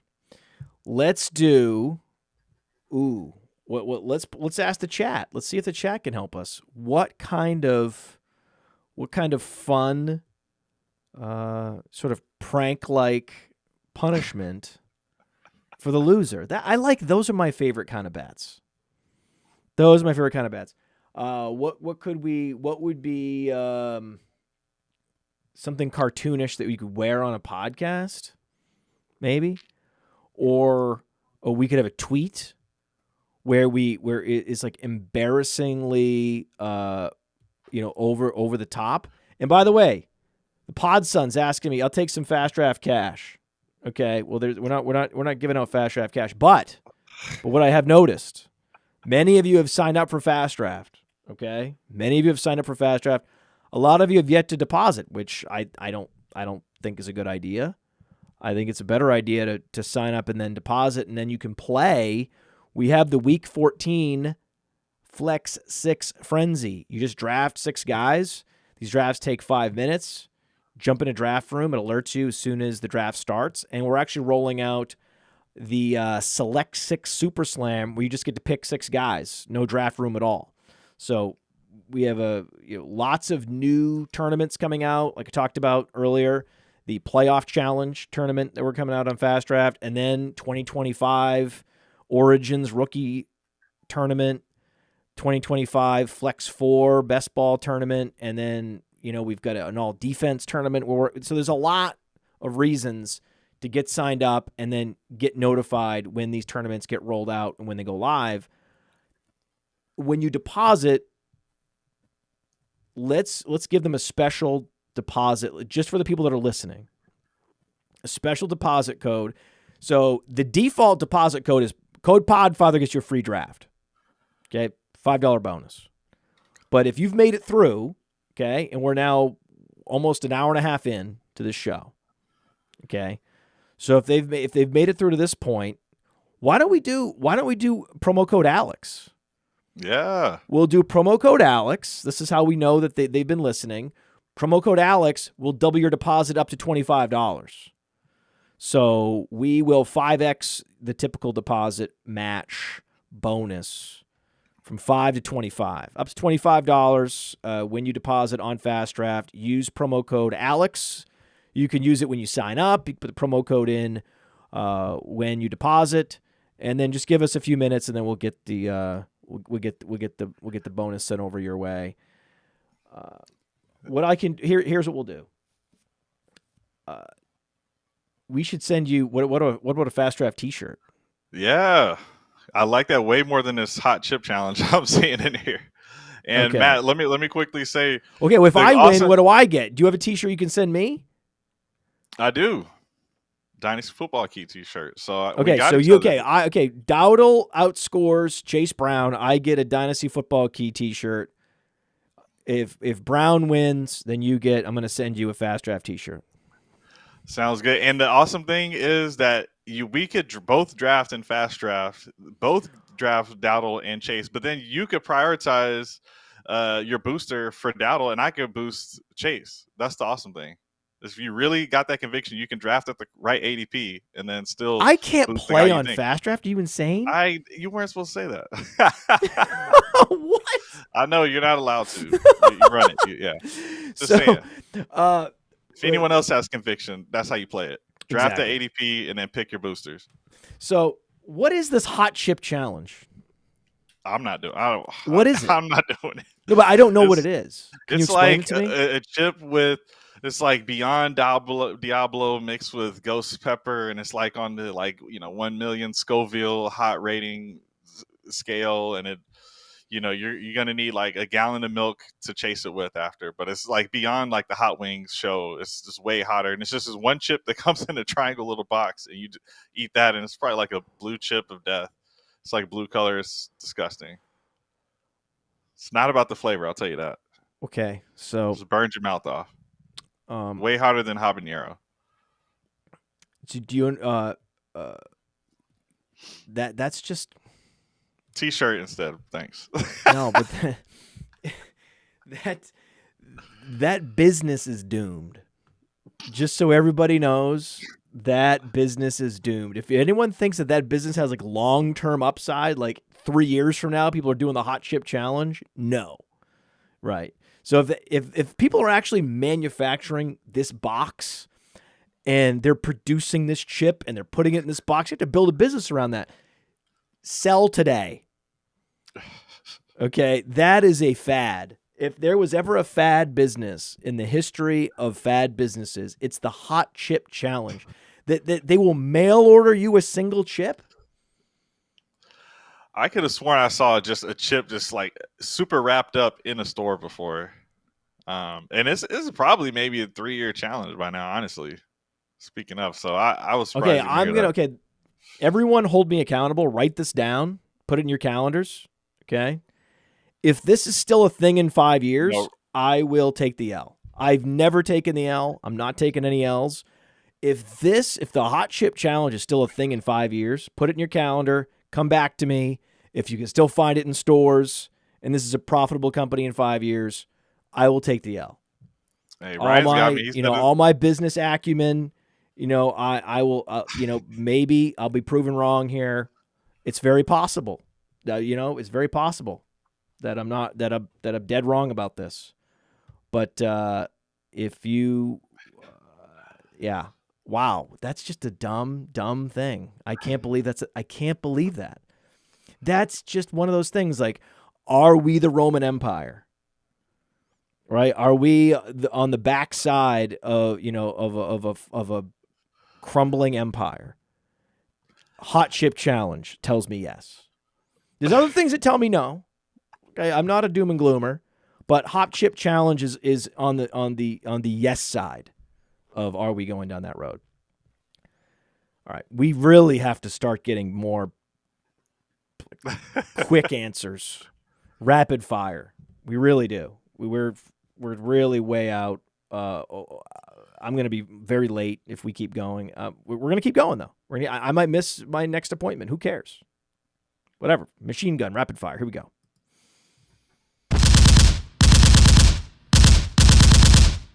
Okay. So, running back durability season has killed zero RB unless you did a very specific draft where you had Brian Robinson for a certain number of weeks, and you had these guys, and you had Chase Brown and Bucky Irving. But otherwise, this was not the year to go zero RB, unfortunately. This just makes me want to go zero RB more next year. How about you? Yeah, so in fantasy, you do see this happen where whatever you think was the strategy last year, it's not the strategy. Just like how you were saying with tight end trying to chase that, like don't just chase who was number one last year. That's one thing I have seen. Like the number one running back, you don't chase that the next season. That's been super consistent, right? So you're not just going straight after a Joe Jonathan Mixon Taylor 101 is not a good idea. No. Same with what killed a lot of people, CMC. CMC 101 wasn't a good idea. And next year it's going to be Barkley 101, right? So Barkley 101, no good. Don't do it. Bijan instead, right? Bijan over Barkley next year. Sure, just not Barkley. Anyone but Barkley. Because you have a Texas Longhorns jersey hanging in the back. Okay, all right. Yeah, so we're both going zero RB next year. I'd love to see it. Love to hear it. Josh Jacobs, he was another one. Like every running back other than CMC, other than the 101, every other running back smashed all the way through Josh Jacobs. Josh Jacobs has been the most consistent producer of any of these guys. Right? It's been him and Barkley the last few weeks. I mean, last month or month and a half. Wasn't that the ultimate hindsight pick where you look back and like, of course, Josh Jacobs, of course. How could you? What? Yes, Josh Jacobs this year. And I'm happy I got my fair share of Jacobs. One of the guys you've had on the network. Okay, that's it. That's it. We're rapid fire. Oh, God. No, we're rapid fire. Sorry, that story. We don't have time, Alex. I know it was going to be a great story. I'm sure it would have been great. Guy I had on earlier. We'll never know what you were going to say. Bucky Irving, how high can he go in Dynasty? To the moon. Really? He looks good. He can be a pass catcher and a running back. I mean, Rachaad White's going to be the pass catching back at some point. I think Bucky can take over in the lead role there. Okay. I think so. Can I give you the list of running backs that have erupted and then had come back down to earth? Do you really want to see this list? And I'm talking about guys drafted in the first round. I mean, we're talking about like Travis Etienne, right? Oh, Isaiah Pacheco. There was a running back in the top 50 that didn't fire because of injury. So how, remember DeAndre Swift? I mean, we could just go on and on and on and on and on and on down the list. We'll see, man. We'll see with Bucky Irving. He's not that explosive. He's been a very good runner. I know that he's had some explosive plays, certainly. He is a good receiver. We knew he was a good receiver at Oregon. We know he's a quality receiver. Rachaad White just had a top 10 fantasy season. And now, never mind Rachaad White, it's Bucky Irving. Most of these guys, it's a very fickle fantasy public where they love you one year and then the next year, never mind. Never mind. Who would you rather have, Bucky Irving or Chase Brown? I'm still going with Chase Brown. Offense is amazing. I love it. Okay, but what about, say, a Trey Benson? What about a Blake Corum? What about a Jonathan Brooks? What about one of these young running backs that has more draft capital that you could argue has more raw ability? Tyrone Tracy. But Tyrone Tracy, he's basically Bucky Irving, but more explosive and bigger. So why wouldn't you just rather have Tyrone Tracy? Yeah, I know. I like Tracy, and even like Corum, because the Rams, they'll just feed a guy. So with the Rams, that's a unique scenario where if Kyron's gone, they're just going to feed Corum. Tracy's already got the role. A lot of these teams, just like with Brown, they can't pay for another running back. They got to pay Jamar Chase, so they're going to just keep Brown. They're not going to invest in running back. I don't care how good the class is. So with Tracy, there's too many other needs for that team. He's locked in. I'm good with those guys. I actually don't know. I haven't seen enough this year from Trey Benson. He has not produced. So I can't say that Trey Benson's definitively going to have a better career at this point than Bucky Irving. James Conner got a contract last week. Well, that's another problem. But I can tell you I've seen enough from Blake Corum. I've seen enough from Braylon Allen, especially at the NFL level. Those are the two guys, and Tyrone Tracy. 3 guys, I would say. And even Jonathan Brooks. I think we saw enough with Jonathan Brooks at Texas, right? You would agree? Jonathan Brooks, Tyrone Tracy, Braylon Allen, and Blake Corum will have better, more productive NFL careers than Bucky Irving. Again, set your calendars for 5 years from now and come back to me. But just because a guy's had a couple good weeks doesn't necessarily mean that, okay, you want to vault him, right? Draft capital, like being a day 3 pick, late 4th round, that used to be something that took weeks in order to overcome, years to overcome. It was the fantasy gamers so fixated on the draft capital. Now, oh my God, big week, one big week. How many 20-point performances has Bucky Irving had this year? How many? 2 in the last 2 weeks. That's it. Yeah. That's it. And granted, 27 fantasy points, 2 consecutive weeks. And he's been 9 for 9 on his targets and his receptions. He's had over 300 total yards. He's scoring in the last 3 weeks. I get it. He's looked great against Carolina and the Giants and even San Francisco. Yes, he's looked very good, but I need to see more. I need to see more, especially from a 190-pound running back that runs a 4.55. Yeah. Well, I think we've seen plenty, man. I know you do. So I know. And by the way, you do. Theo also thinks this.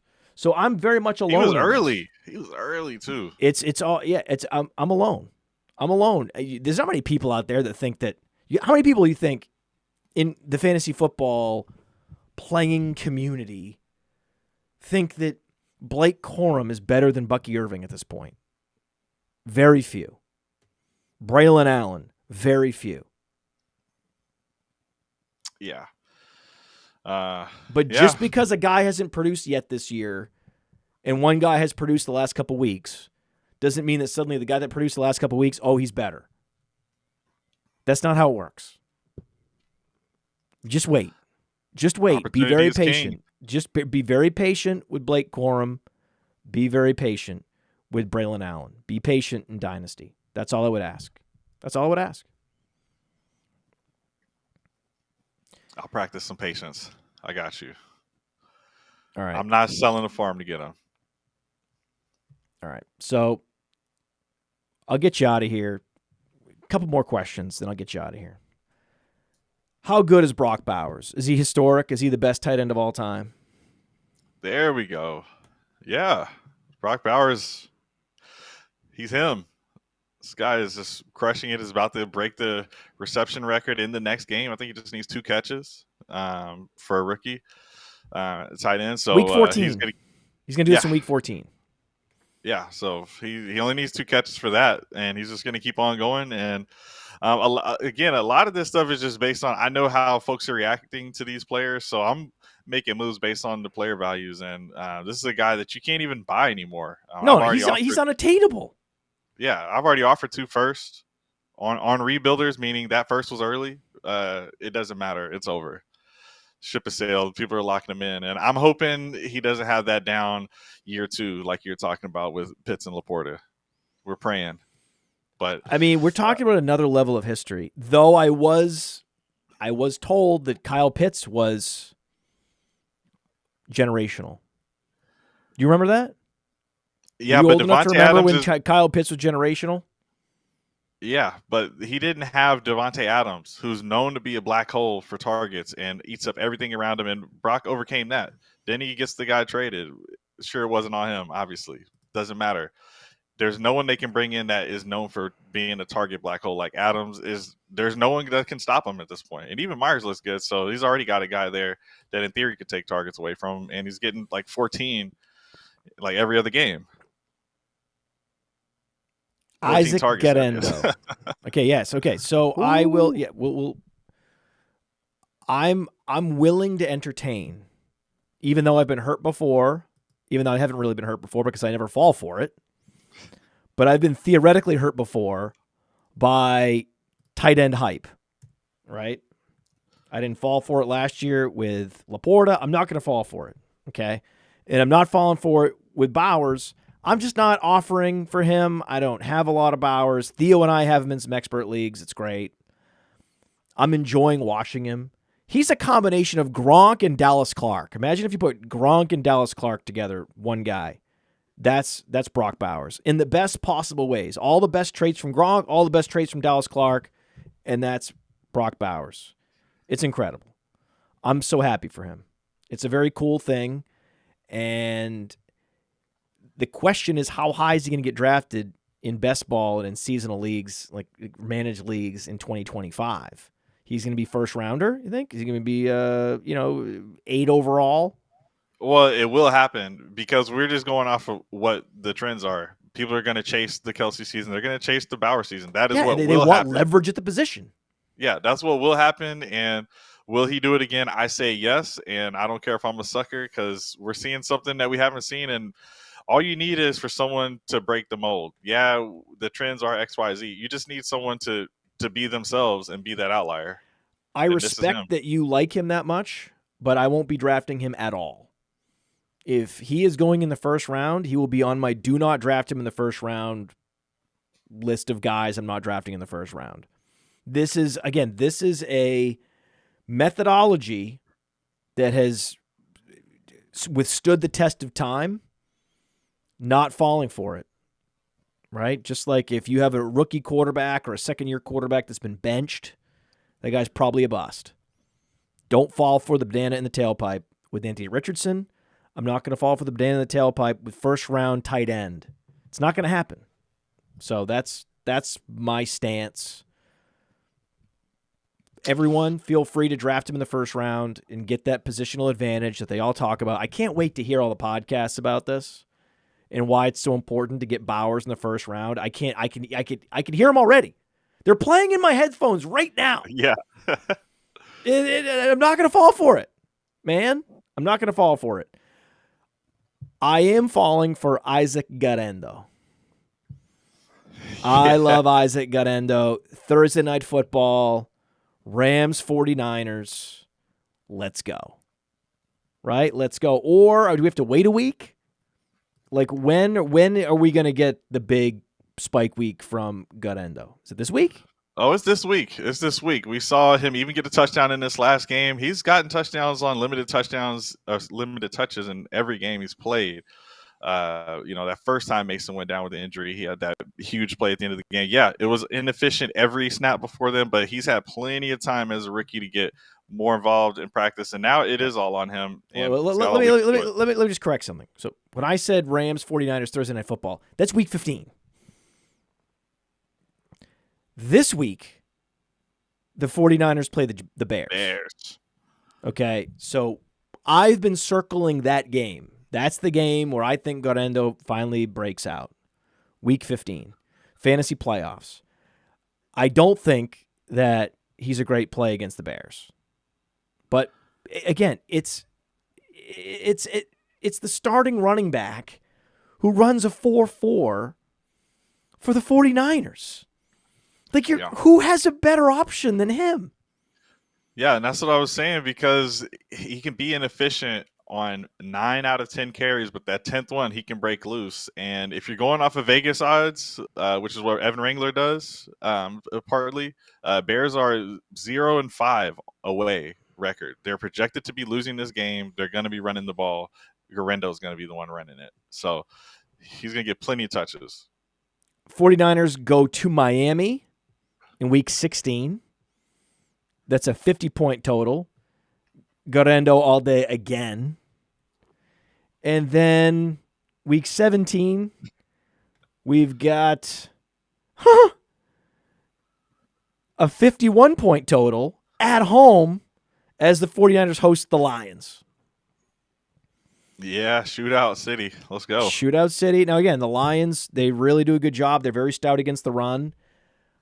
I don't much care. We know that the 49ers are a good run-blocking team. We know that because he has explosive speed, Garendo can break off a long run. This Bears game is a challenge because this 49ers offense has really get stuck in the mud lately. But you're playing him. You're playing him this week. Oh, yeah. You got to. This is a must start. Blow all the fab. That's the sad thing about this is it went straight from CMC to Garendo. So the people holding Mason had nothing. And now it's free for all. Whoever can get Garendo first. I didn't see this injury. Did you see the injury to Mason? Did no, you know Mason, about this injury? No. This was a total surprise, right? It has to be that cold tundra out there. Like, people just snapping everything, hitting that frozen turf. I did not see it. So, okay, here's the thing. Garendo has 2 games this year. 2 games where he had 10 or more carries. First game, he had exactly 10 carries, 100 yards. Next game, 14 carries, 102 yards. Okay, this guy only had a 19% college dominator at Louisville. Like, I don't understand how this happens. Guys like Pacheco, explosive athletes, are putting up like 600 yards at Rutgers. This guy was putting up 800 yards at Louisville. That's it. He capped out at 22 catches. Look at a 6% target share. Just not impressive. They weren't getting him the football.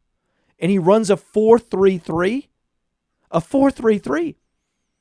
With a 135.1 burst score and an 11.09 agility score. His agility score is 84th percentile. Isaac Garendo is a monster. Monster. There it is. Monster. So again, I don't love the matchup, okay? I don't love him against the Bears. Who cares? You're playing him. You're playing him against the Lions. You're playing him. You're chasing the points, and you're chasing the big plays. You're playing Garendo. Oh, yeah. Lock him in. Don't worry about it. He's going to save some people. This is a league winner, guys. This happens every DFS year. chalk, must start. I'm so happy. I mean, it's been a tough year with these handcuffs. Those of us that have had Blake Corum 0 RB on our bench and Ray Davis and on our bench all year, sometimes playing Ray Davis, sometimes not. Sometimes I know some of you have said, hey, every week I play Ray Davis. That's the week he scores 2 points. It's tough to know when Ray Davis is going to go off. I get it. It's been tough. It's been a tough scene out here. But Garendo, finally. We're finally getting, like, because you have an injury to a top 50 running back. Let's say it's Pacheco. And we're treated to Kareem Hunt. And Kareem Hunt's producing on the league worst efficiency. That's not that fun. That's just, you're getting the fantasy points and you're okay. I won, I guess. But it's Kareem Hunt. Now, this is real. Garendo is real. This is a guy that can go out and put up 150 yards and 2 touchdowns in the fantasy playoffs. And it will validate our approach. I mean, thank God. I mean, this year has been tough. This year has been, so much dead running back handcuff weight on benches this year. It's not like you had something better to do with that, though. Oh, a bench tight end? Is that really helping you? A bench quarterback? Is that really helping you? Well, if you have Richardson, it might this week. But you had some fringe receiver that you were picking up who didn't do. Xavier Legette. Did that really help you? No. You're always better off stockpiling running backs on your bench, and this was a historic year where those guys paid off at the absolute minimum, and yet finally we get there with Garendo. Thank God. Hey, I want to take a moment to thank you for tuning in. It's important to me that all of our media be free. This is only possible because of you allowing a true independent sports media enterprise to thrive unlike any other in the business. So please subscribe to the All In Package to continue to make all of this possible, to ensure that all of our stats, information, data, content is available to you, especially you, the people that get the site and get the show.